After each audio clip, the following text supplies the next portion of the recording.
Okay, so yeah, I kept on having some videos that I forgot to delete. So I'm sorry if I keep talking about it, but I guess this is going to be the last segment of what I was trying to talk about. But so they would always have like some random stranger who try to talk to me like they're super familiar with me, and like it even happened like shortly before I left Alabama. It would always be some black man, that's a stranger who talk with a deceitful looking smile on his face, being like, "You love to eat, huh? You like to eat, huh?" And then they talk to me like I'm mentally slow and retarded with no sense. But at first, you approach me like as if you sexually want me, and then you're making remarks about how I like to eat, and then you know, this man, he acted like he tried to hit on me, and I think it happened in New Orleans too, where I was at Burger King, the Burger King where they would perk me every morning, me trying to get the 89-cent pancakes plus the sausage or whatever, and they would perp and cheat me out the deal and overcharge me extra, and then I get into arguments with them every day. That was before I realized I was targeted, you know. So um, it's like a black man, he did the same thing, and he was elderly. And I told him, more like fuck off and mind your own business and leave me alone. And then the more, and that's how you know he's like a know-it-all cerebral narcissist, because that's how you know when he kept trying to push the issue and wouldn't leave me alone. Want the whole world to know that I'm fat and greedy and like to eat. You know, well, he didn't use fat and greedy, but he wanted the whole world to know that he realizes that I like to eat, you know. So it's like when I was at Janet's house, I would you know, we both shared the food, you know, and she acted like she was like like a couple of days before, um, you know, a couple of days before before we got the stimulus check, Janet like threw a big temper tantrum. I was shocked. She's supposed to be in law enforcement, but she threw a big temper tantrum because that narcissistic husband who didn't live there, who wanted me out. Um, well, Janet, she said that she you know was trying to get $300 from the narcissistic husband, and it's like so I mean so I was like, well, hey, if he didn't want to give you just enough money for just milk and juice for your son, even though the 8-year old boy was abusive and disrespectful, but I didn't know that Janet and that I didn't know that they were perping me at the time, but you know,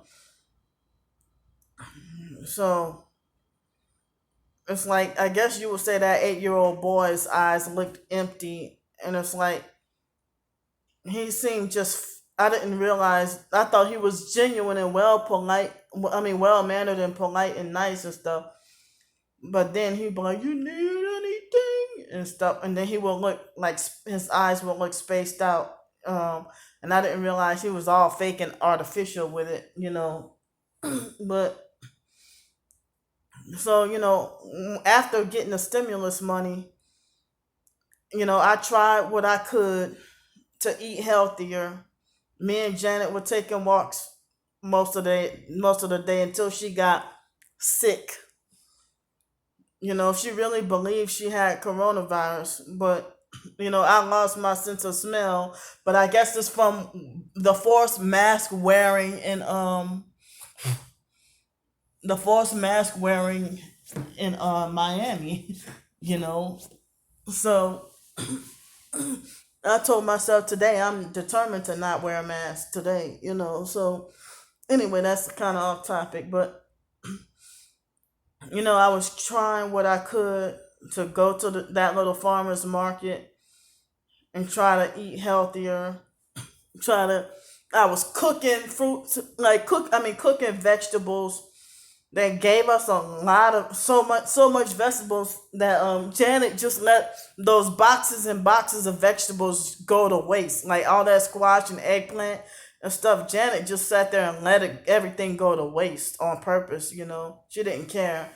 But she would rather spend money, set me up to spend money. Like she would deliberately miss the food banks that I told her about, and then wait later on to go to Publix and go pay $200 shopping when we could have got food that day earlier for free. That's how she would operate. Even though we did get to go to a few food banks, of the disaster COVID-19 food banks. So it's like yeah, at least twice she did that to me. It would be a Saturday morning, and she deliberately didn't go to the food bank, and then had us spend like $200 later on that day at Publix or something like that. No, and I'm like, this bitch stupid.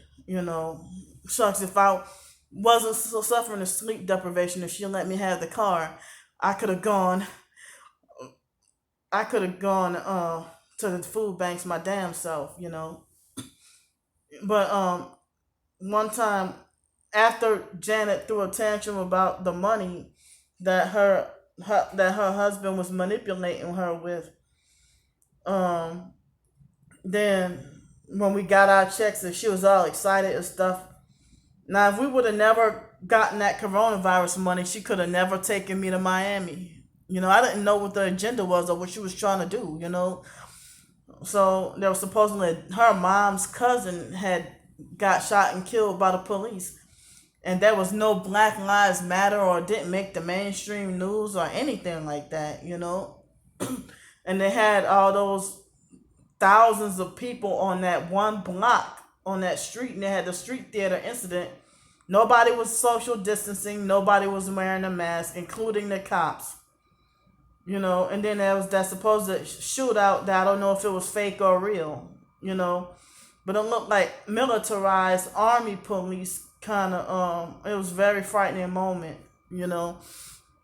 So um like the night before we left for the trip, Janet pulled up at her husband's how I mean his apartment or whatever close to UWF campus, and he was shocked and upset that she and wondering where she got the money from to rent that gold Malibu.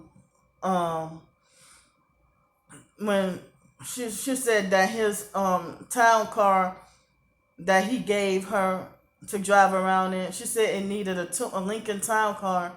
She said it needed a tune up.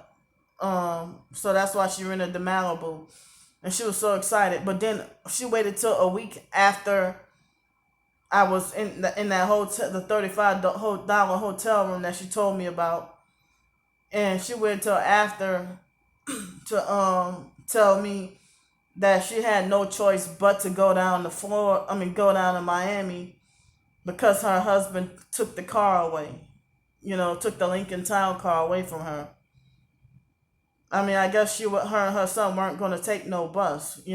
So she felt like that was the reason why she had no choice but to go back to her hometown, Miami. I know she felt homesick and was missing her or whatever. So I feel like this: nobody should be able to stop you from your freedom or right to want to go to your hometown if you were born and raised there. So people in Denton, Texas would try to frown upon me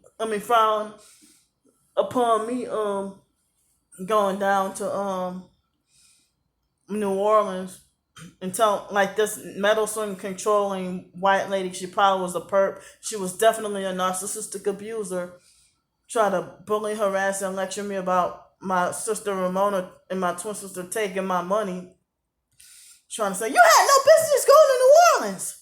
You had $375 to give. I didn't have $375 to give. They scammed me. My own twin sister and other sister, they scammed me out of the $375, But yeah, that's how they tell the victim. Like, if you been used out of money, like, well, you had $375 to give away.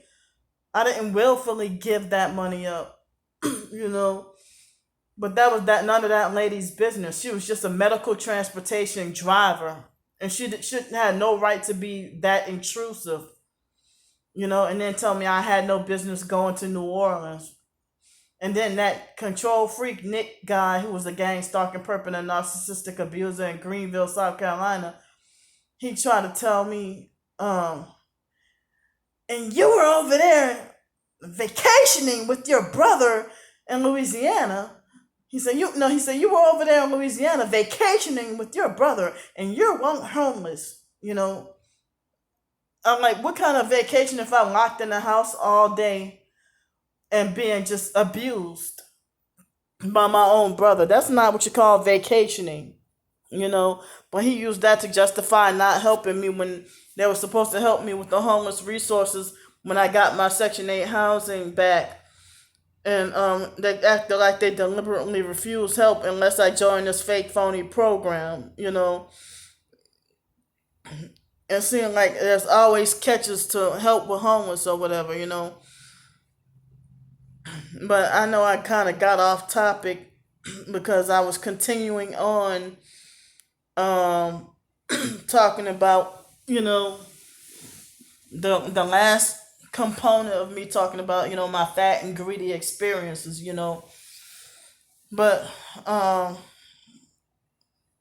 I'm sorry I be getting off topic sometimes, But I do plan on trying to continue back with my books today.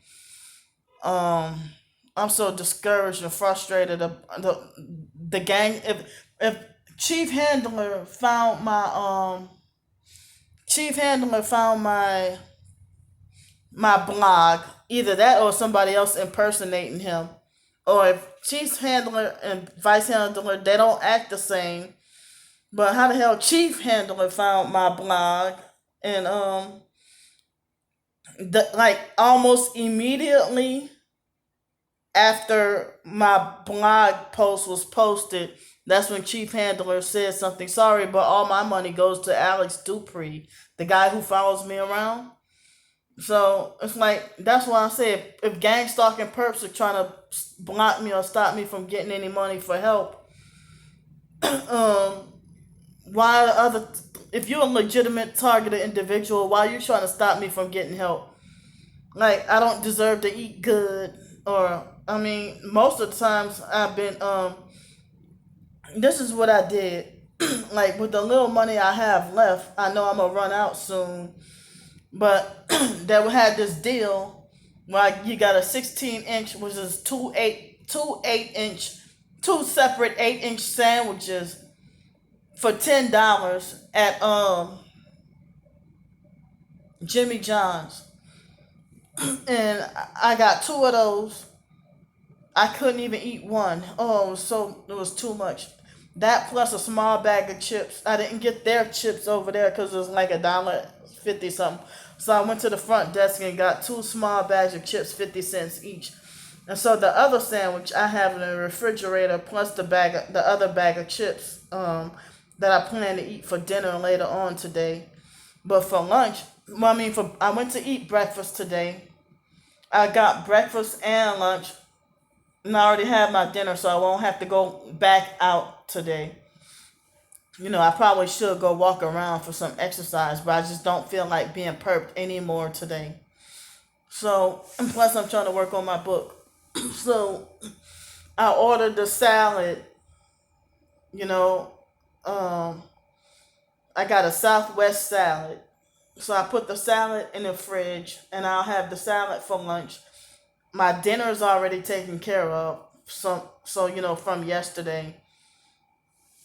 Um, I thought that I might just even save the sandwich for tomorrow and just stretch out um since I had a big breakfast, I thought maybe I might wait till 4 or 5 o'clock and just eat that salad, and that way I might have just 2 meals today rather than three, and and then just eat the sandwich tomorrow. And I don't know what else I have tomorrow. But you know, me trying to stretch, since I have a mini fridge and a microwave here. I can stretch some meals, rather than eat out each and every time, you know. So that's what I did, and it's pretty hot, and they have more limited hours with groceries and stuff. So Publix, oh man, it's like a hectic ass bus ride to try to get to Publix. And the closest one is near UWF campus, and they have a store called Grocery Advantage. You need to get on the bus and go there too. And they have Dollar Tree. It's kind of a far distant too. I mean, it's not all that far, but the fact that the weather is kind of warm is why it take a long time.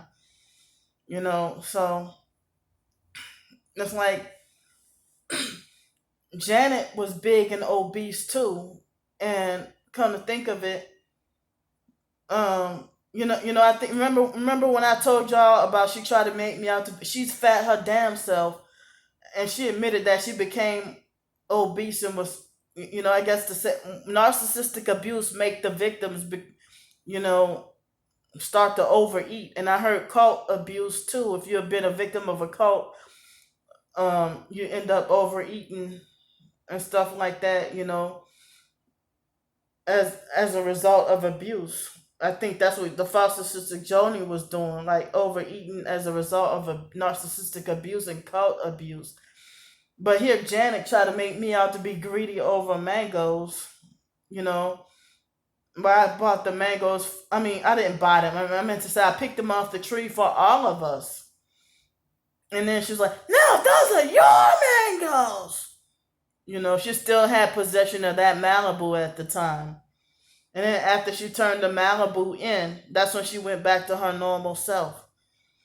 And also she made me out to be greedy when she was the one who encouraged me to go and get the I think it was the cheesecake, and then water had accidentally spilled on it, but it turned out to be nothing wrong with it. It's just water accidentally spilled on the cheesecake, and she tried to make me feel bad about that. She kept encouraging me, like excited for me to go get this cheesecake from this restaurant. I don't even remember the name of it. It was in Miami. And so then she tried to make me out to be greedy with the cheesecake and try to clown me and try to make it like as if I'm gonna be just, be forced to eat it by myself as a punishment. But here she's fat too. So and then she would do stuff like self-righteously starve herself. Like she wasn't worried or concerned about losing weight or anything till she saw me. And I think that I'm bigger now than when I was at her house. I think I was skinnier then. I think I gained more weight myself, you know. So that's why I'm trying to, for my health, trying to eat more salads and trying to drink more healthy juice and, smoothies and stuff, and trying to include that in my diet, even though it's more expensive. But Janet was obese and was self-righteously starved on purpose to make me out to look greedy when I was at her house and stuff.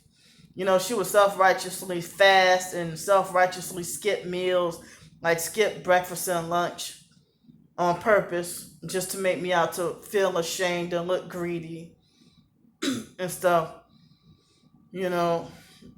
But here she was big and obese herself, and then try to play that psychological game in order to make me feel and look like as if I'm the one who was greedier than her. But as I said, I buy a lot of something for me and other people and have the heart to share it with others, and then get slammed for that, and then get called greedy, and everybody will refuse it, and then try to, the fake Hell's Way Church too, the His Way Church in Los Angeles. they would pile a whole bunch of food up and then try to make me out to be greedy. Me and David Jane, you know, that they would try to call me greedy or make me out to be greedy, and then um, like they would pile up a whole, like give me 4 hot dogs, and then on purpose just to make me out to be greedy. And then the Korean guy Ben Fraud, his name is Ben Lim, but I call him Ben Fraud. And he's younger than both me and David. And he locked David Jane in the car on a hot summer day, July, in Los Angeles, and locked him in the car for hours. Like what loving Christian would do that, you know? And Ben Lim knew nothing about me, but behind my back, he told David Jane, I don't know who's greedier between you and Candy. So when I cussed Ben Lim out, he acted like it didn't phase him, and he just said, "Oh, thank you," you know. And then he tried one time he tried to tell me to put emotions before logic is a sin, Candy.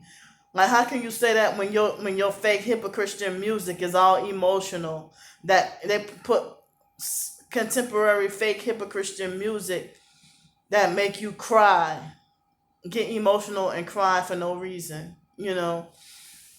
So, but then why you got all this emotional fake Christian music in your church, but then talk about putting emotion before logic is a sin? Because I told you you hurt my feelings by calling me greedy when you knew nothing about me, and I figured it was Eric that must have, the fake pastor Eric, who's Eric is a pedophile, and you know, Eric is a pedophile and had a you know, there was a rip-off report about Eric. So you know, with Eric being a pedophile and there'll be a rip-off report about Eric, how the hell he gonna call me fat and greedy? You know, Eric was another one, did like the foster brother Joe, eat big huge piles of food on his plate, 2 big or even 3 big plates of food. And then one time, David told me how Eric said, "Well, you can eat 6 plates of food, David, but you can't tithe." When David was super controlled and living in a mental health group home for Filipino people, and they were taking all of David's money, you know, and controlling and abusing him and starving him. So he didn't get to eat that much at the group home. So that's why he went to the church and was eating a lot, because they deprived him from food and forced him to see a psychiatrist and take medicine, you know. So I'm done with talking about this, and thanks for listening, and bye bye.